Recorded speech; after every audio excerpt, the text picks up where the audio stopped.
دین اسلام دو چیزوں کا مجموعہ اور مرکب ہے، ایک ہے عبادات اور دوسری ہے معاملات۔ جس انسان نے عبادات کے اندر اپنے آپ کو بہتر بنا لیا وہ انسان بھی کامیاب ہے، اور جو انسان اپنے معاملات کو درست کر لیتا ہے وہ انسان بھی کامیاب ہے۔ آج کا ہمارا جو سبق ہے وہ عبادات سے متعلق ہے۔ آپ جانتے ہیں اللہ رب العالمین نے مختلف قسم کی عبادات کا ہمیں حکم دیا ہے۔ ان عبادات میں سے ایک عبادت کا آج ہم تذکرہ کرنا چاہتے ہیں۔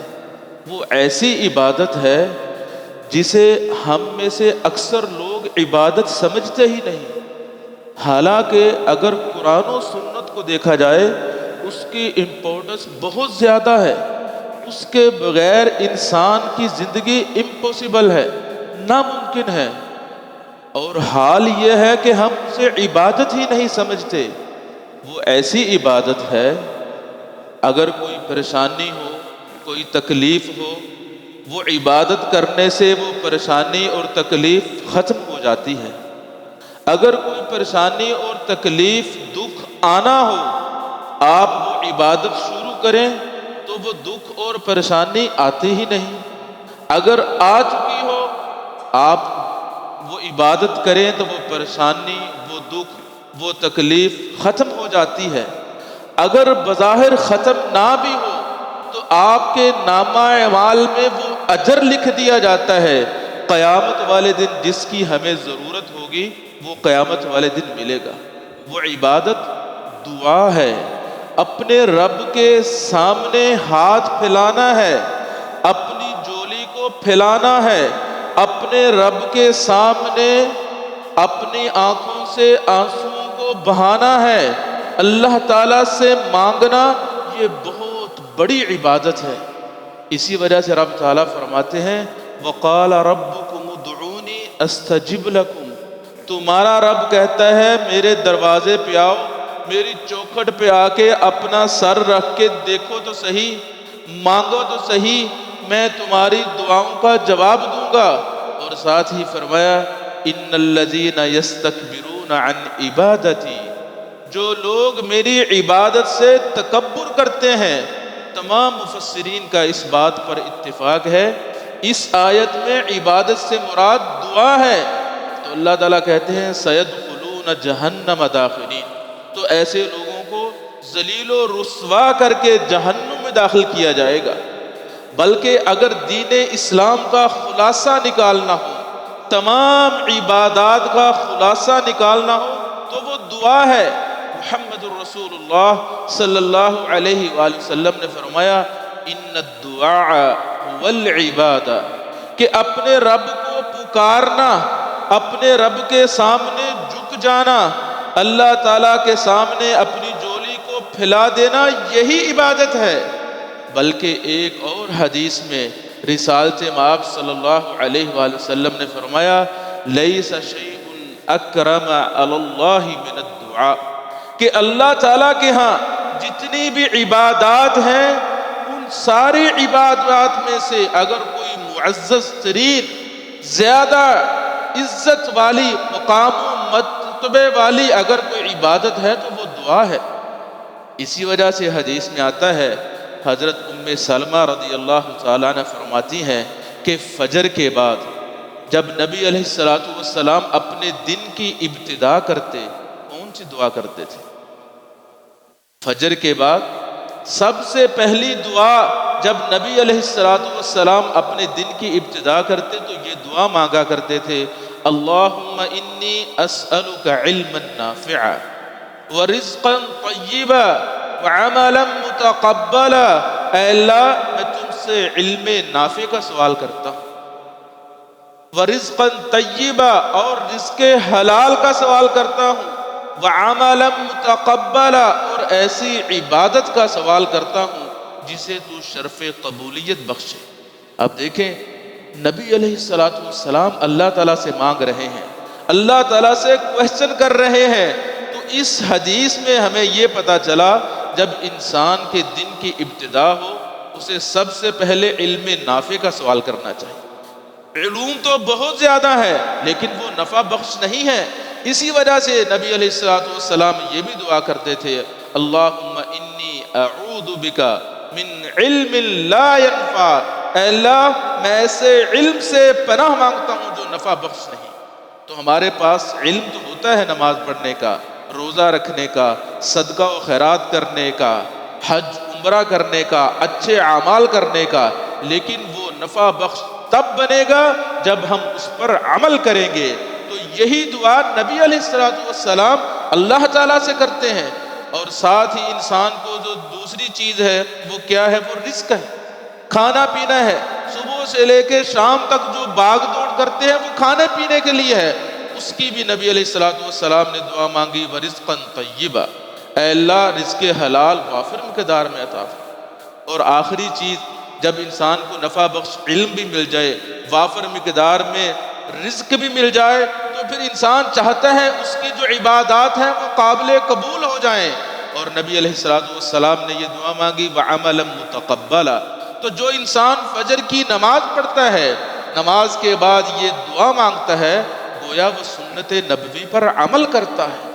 بلکہ ایک حدیث میں آتا ہے، نبی علیہ السلام نے فرمایا، ينزل اللہ تعالی کل لیلۃ الی السماء الدنیا، کہ ہر رات اللہ رب العالمین آسمان دنیا پر آتے ہیں، فیقول، اللہ تعالیٰ خود کہتے ہیں، اللہ تعالیٰ خود آواز لگاتے ہیں، من یدعونی فاستجیب لہ، کوئی ہے مجھے پکارنے والا، من یسألونی فاعطیہ، کوئی ہے میری چوکھٹ پہ آنے والا، من یستغفرنی فاغفر لہ، کوئی ہے مجھ سے بخشش مانگنے والا۔ دعا بہت بڑی عبادت ہے۔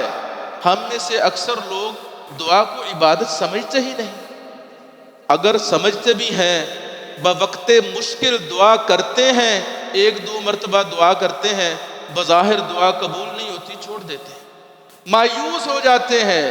جبکہ اہل علم نے لکھا ہے، من اعطی الدعاء اعطی الاجابہ، جس کو اللہ رب العالمین مسلسل دعا کرنے کی توفیق دے دے اس کی دعائیں قبول ہو جاتی ہیں۔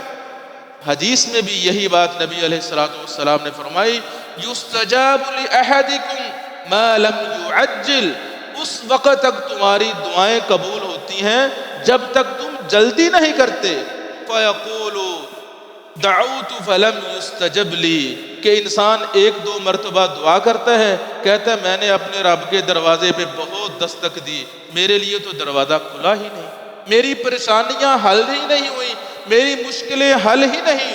حالانکہ نبی علیہ السلام نے یہ بھی فرما دیا کہ انسان جو بھی دعا کرتا ہے وہ رائے گاہ نہیں جاتی، وہ ضائع نہیں ہوتی، وہ نامہ اعمال میں لکھ دی جاتی ہے۔ تو دعا کے قبول ہونے کے تین طریقے ہیں۔ آپ دعا کرتے ہیں، وَإِمَّا أَن تُعَجَّلَ لَهُ دَعْوَتُهُ، کہ آپ کی دعا فوراً قبول ہو جائے۔ یہ ایک عام سمپل سا طریقہ ہے جسے میں اور آپ بہت پسند کرتے ہیں۔ ہم چاہتے ہیں جو دعا ہم نے کی، اللہ تعالیٰ سے اولاد مانگی، کاروبار اچھا مانگا، کچھ بھی مانگا، وہ فوراً ہمیں مل جائے۔ ہاں شریعت کہتی ہے ایسا ہو جاتا ہے، لیکن دوسری جو صورت ہے دعا کے قبول ہونے کی، نبی علیہ السلام نے فرمایا، وَأَن يُدَّخِّرَهَا لَهُمْ فِي الْآخِرَةِ، کہ اللہ تعالیٰ جو دعا آپ کرتے ہیں اسے فوراً قبول نہیں کرتے، آخرت کے لیے اسے جمع کر دیتے ہیں۔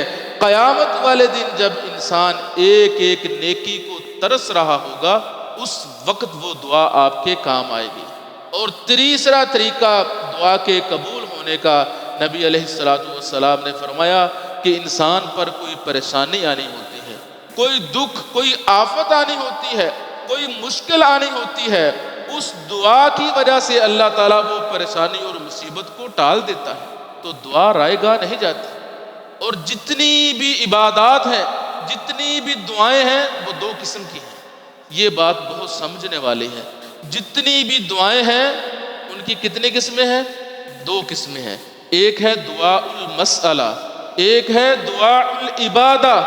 دعا المسئلہ یہ ہے کہ انسان دعا کرتا ہے اور اس میں اپنے رب سے سوال کرتا ہے، اے اللہ مجھے 5 وقت کا نمازی بنا دے، اے اللہ میری آنکھوں میں حیا پیدا کر دے، اے اللہ مجھے رزق حلال کھانے کی توفیق عطا فرما، اے اللہ میری اولاد کو ایسا بنا دے کہ تجھے پسند آ جائے۔ یہ دعا المسئلہ ہے، دعا العبادہ یہ ہے، یہ اللہ تعالیٰ کو بہت پسند ہے کہ آپ اللہ تعالیٰ کی حمد و ثنا کرتے ہیں، بظاہر اس میں کویسچن نہیں ہوتا، سوال نہیں ہوتا، جس طرح کہ محمد الرسول اللہ صلی اللہ علیہ وآلہ وسلم نے فرمایا خیر الدعائی دعاء یوم عرفہ، کہ بہترین دعاؤں میں سے عرفہ کے دن کی جانے والی دعا وہ دعا ہے، وہ کون سی ہے؟ بلکہ حدیث کے آگے الفاظ ہیں وَخَيْرُ مَا قُلْتُ أَنَا وَالنَّبِيُّونَ مِن قَبْلِي، یہ اتنی بہترین دعا ہے جس کو میں بھی کرتا ہوں اور مجھ سے پہلے آنے والے تمام انبیاء کرام نے اس دعا کو مانگا ہے۔ وہ کون سی دعا ہے؟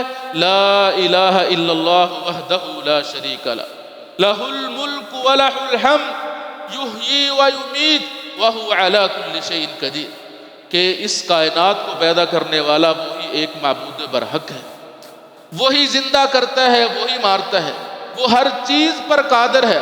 اس میں بظاہر کوئی سوال نہیں ہے، کوئی کویسچن نہیں ہے، لیکن اس دعا کو نبی علیہ السلام نے سب سے بہترین دعا قرار دیا۔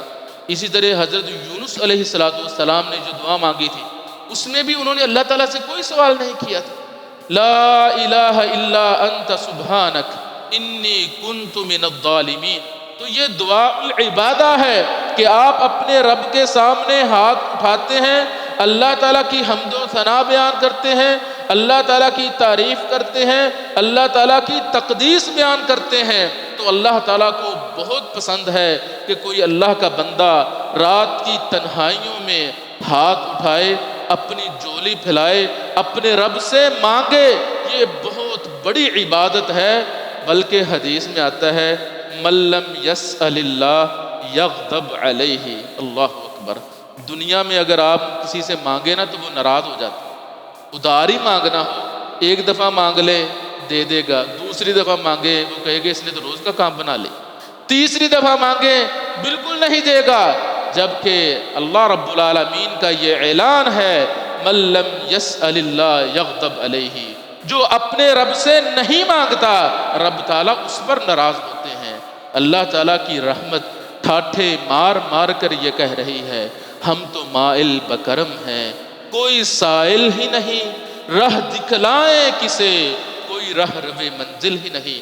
دعا ہے اللہ تعالیٰ مجھے بھی اور آپ کو، ہم سب کو اس ماہ مبارک کی رحمتیں، سعادتیں، برکتیں سمیٹنے کی توفیق عطا فرمائے۔ چلتے پھرتے اٹھتے بیٹھتے گھر بار میں ہم دعائیں کریں، جو کہ بہت بڑی عبادت ہے۔ اللہ تعالیٰ اسے قبول فرمائے۔ وآخر دعوانا الحمدللہ رب